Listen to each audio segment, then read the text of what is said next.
बिस्मिल्लाहिर्रहमानिर्रहीम। स्टूडेंट्स, मैं उम्मीद करता हूँ आप खैरियत से होंगे। आज हम अपनी क्लास 9th की केमिस्ट्री सीरीज़ के चैप्टर 2 एटॉमिक स्ट्रक्चर का लेक्चर 8 डिस्कस करेंगे।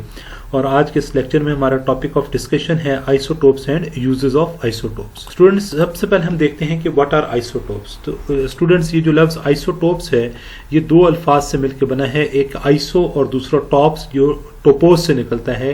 तो आइसो का मतलब होता है सेम और टॉप्स का मतलब होता है पोजीशन या प्लेस। तो आइसोटोप्स का लफ्ज़ी मतलब हुआ सेम प्लेस। तो इन्हें हम आइसोटोप्स इसलिए कहते हैं कि ये पीरियोडिक टेबल में जो एक एलिमेंट की जो डिफरेंट आइसोटोप्स हैं उन्हें हम सेम पोजीशन के ऊपर रखते हैं और एक ही जगह पे रिप्रेजेंट करते हैं। आइसोटोप्स जो हैं इनको हम डिफाइन करते होते हैं।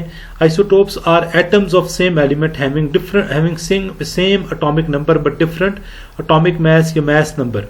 यानी एक एलिमेंट के ऐसे एटम्स जिनका एटॉमिक नंबर सेम हो लेकिन उनका मास नंबर डिफरेंट हो, तो उन्हें हम नाम देते हैं किसका? आइसोटोप्स का।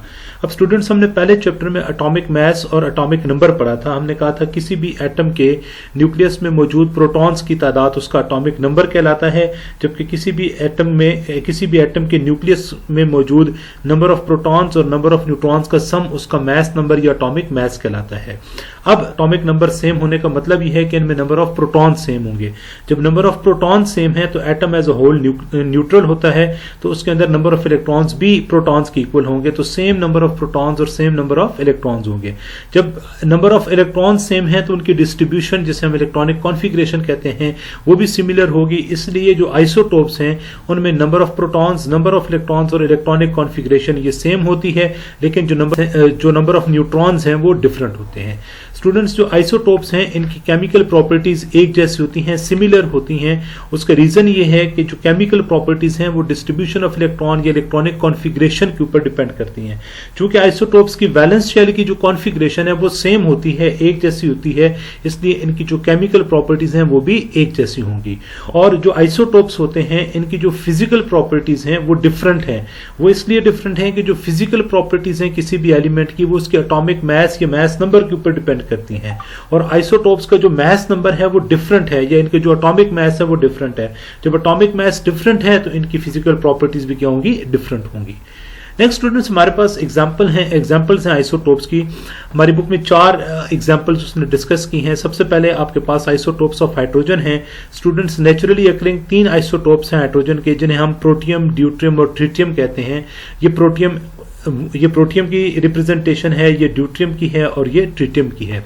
अब प्रोटियम जो है इसमें न्यूक्लियस में एक ही प्रोटॉन है, इसलिए इसका एटॉमिक नंबर 1 है और इसका एटॉमिक मास भी 1 होगा, क्योंकि 1 + 0 1 ही होता है। तो जो पहला आपके पास आइसोटोप है हाइड्रोजन का, प्रोटियम, उसका एटॉमिक नंबर भी 1 है और उसका मास नंबर भी 1 है। तो ये इसका न्यूक्लियस है जिसमें एक प्रोटॉन है और ये इसमें कोई न्यूट्रॉन नहीं है, और ये एक इलेक्ट्रॉन इसमें पहले शेल में न्यूक्लियस के गिर्द रिवॉल्व कर रहा है। ये दूसरा जो आइसोटोप है ड्यूट्रियम, इसमें न्यूक्लियस में एक प्रोटॉन और एक न्यूट्रॉन पाए जाते हैं। तो नंबर ऑफ प्रोटॉन 1 है, इसलिए एटॉमिक नंबर जो है इसका 1 है और एटॉमिक मास इसका 2 होगा। 1 + 1 एक प्रोटॉन और एक न्यूट्रॉन, दोनों का मास जब ऐड करेंगे तो ये 2। और ये आपके पास तीसरा है ट्रिटियम, इसमें भी एक प्रोटॉन है, इसलिए एटॉमिक नंबर 1 है और इसका मास नंबर या एटॉमिक मास 3 है, क्योंकि 2 प्रोटॉन और एक न्यूट्रॉन है, तो 2 + 1 3 इसका आपके पास क्या बन जाता है? एटॉमिक मास बनता है। नेक्स्ट आपके पास है आइसोटोप्स ऑफ कार्बन। कार्बन के 3 आइसोटोप्स हैं नेचुरली, जिनमें से 2 स्टेबल हैं और एक रेडियो एक्टिव है। तो ये कार्बन, इनको हम नाम दे देते हैं कार्बन 12, कार्बन 13 और कार्बन 14। तो ये जो कार्बन 12 है इसमें न्यूक्लियस में 6 प्रोटॉन है और 6 न्यूट्रॉन है, तो एटॉमिक नंबर 6, और जब आप एटॉमिक मास निकालेंगे तो 6 + 6 12 आएगा। इसमें पहले शेल में न्यूक्लियस के गिर्द 2 इलेक्ट्रॉन्स रिवॉल्व कर रहे हैं, जबकि इसके दूसरे शेल में 4 इलेक्ट्रॉन्स हैं। अब आप देखेंगे कि यहाँ पर जो कार्बन 12 है इसके भी वैलेंस शेल में 4 इलेक्ट्रॉन है, कार्बन 13 की भी और कार्बन 14 की भी। तो हमने जो ऊपर बात की है कि इनकी सेम इलेक्ट्रॉनिक कॉन्फ़िगरेशन होती है। जब इलेक्ट्रॉनिक कॉन्फ़िगरेशन सेम है तो इनकी केमिकल प्रॉपर्टीज भी सेम आएंगी। तो अब इधर कार्बन में अगर हम देखें तो कार्बन 12, कार्बन 13 और कार्बन 14, इन तीनों में नंबर ऑफ प्रोटॉन्स भी सेम है, 6 प्रोटॉन है, इनमें 6 ही इलेक्ट्रॉन है, पहले शेल में 2 दूसरे में 4, इधर भी पहले शेल में 2 दूसरे में 4, इधर भी पहले शेल में 2 और दूसरे में 4। Number of proton same, number of electron same, electronic configuration same. Different क्या है? नंबर ऑफ न्यूट्रॉन्स, कार्बन 12 में 6 न्यूट्रॉन है, कार्बन 13 में 7 न्यूट्रॉन है और कार्बन 14 में 8 न्यूट्रॉन है। तो अब इसका एटॉमिक मास आपके पास 6 + 6 12 हो जाएगा, इसका एटॉमिक मास 6 + 7 13 और इसका एटॉमिक मास 6 + 8 14 आता है। तो इनके एटॉमिक नंबर सेम है, नंबर ऑफ प्रोटॉन सेम है, नंबर ऑफ इलेक्ट्रॉन सेम है, इलेक्ट्रॉनिक कॉन्फ़िगरेशन सेम है। डिफरेंट क्या है? Number of neutrons. यहां पर भी number of protons, number of electrons और इलेक्ट्रॉनिक कॉन्फ़िगरेशन वो सेम है। डिफरेंट क्या है? नंबर ऑफ न्यूट्रॉन्स है, इधर कोई न्यूट्रॉन नहीं है, इधर 1 न्यूट्रॉन है और इधर 2 न्यूट्रॉन। नेक्स्ट हमारे पास है क्लोरीन। क्लोरीन के 2 आइसोटोप्स हैं, क्लोरीन 35 और क्लोरीन 37। अब क्लोरीन 35 जो है, इसमें न्यूक्लियस में 17 प्रोटॉन है और 18 न्यूट्रॉन है। जब आप इसको ऐड करते हैं तो इसका एटॉमिक मास आता है 35, तो एटॉमिक नंबर 17 है और एटॉमिक मास 35 है। अब जब प्रोटॉन 17 है तो इसमें इलेक्ट्रॉन भी 17 होंगे, तो ये पहले शेल में 2 इलेक्ट्रॉन है, दूसरे शेल में 8 इलेक्ट्रॉन है और तीसरे शेल में 7 इलेक्ट्रॉन है। तो इस तरह ये 17 इलेक्ट्रॉन्स पूरे हैं। डिस्ट्रीब्यूशन इनकी इस तरह से होगी। कॉन्फ़िगरेशन आप लिख के देख लीजिएगा, हमने पिछले लेक्चर में डिस्कस की है। जो क्लोरीन 37 है, इसमें नंबर ऑफ प्रोटॉन 17 है और नंबर ऑफ न्यूट्रॉन 20 है। तो एटॉमिक नंबर जो है वो 17 है, मास नंबर जो है वो 20 + 17 37 है। और इसमें चूंकि प्रोटॉन 17 है इसलिए इलेक्ट्रॉन भी 17 होंगे। तो पहले शेल में 2 इलेक्ट्रॉन, दूसरे में 8 और तीसरे में 7, तो ये 17। तो यहां पर देख लें, इनमें प्रोटॉन्स की तादाद सेम है, इलेक्ट्रॉन्स की तादाद सेम है, इलेक्ट्रॉनिक कॉन्फ़िगरेशन सेम है। डिफरेंट है तो नंबर ऑफ न्यूट्रॉन्स यहां पर 18 है और यहां पर 20। इस तरह स्टूडेंट्स यूरेनियम के आइसोटोप्स हैं, 3 आइसोटोप्स होते हैं यूरेनियम के, जिन्हें हम 234, 235 और 238 कहते हैं। इनके सिर्फ आप इस तरह नाम याद रख लें, इनके स्ट्रक्चर्स जरा कॉम्प्लेक्स थे इसलिए यहां पर ड्रॉ नहीं किए। नेक्स्ट हमारे जो टॉपिक है वो है यूजेस ऑफ आइसोटोप्स। तो स्टूडेंट्स, जो रेडियो आइसोटोप्स हैं, ये जो आइसोटोप्स हैं, इनके डिफरेंट फील्ड्स ऑफ लाइफ में डिफरेंट यूजेस हैं, जिन्हें हम 1 बाय 1 डिस्कस करेंगे। सबसे पहले है रेडियोथेरापी। रेडियोथेरापी जो है ये ट्रीटमेंट ऑफ कैंसर है। आपने सुना होगा अक्सर, आप जो कैंसर के पेशेंट्स होते हैं उनके बारे में कहा जाता है इन्हें शुआएं लगती हैं। वो शुआएं क्या होती हैं? वो उन्हें हम रेडियो एक्टिव सोर्स से निकलने वाली जो रेडिएशंस होती हैं वो उनकी बॉडी के ऊपर बम्बार्ड करवाई जाती हैं। तो हमारे पास फास्फोरस 32 और स्ट्रोंशियम 90 जो है, इनका जब डीके होता है, या ये हमारे पास less penetrating beta radiations produce करती हैं।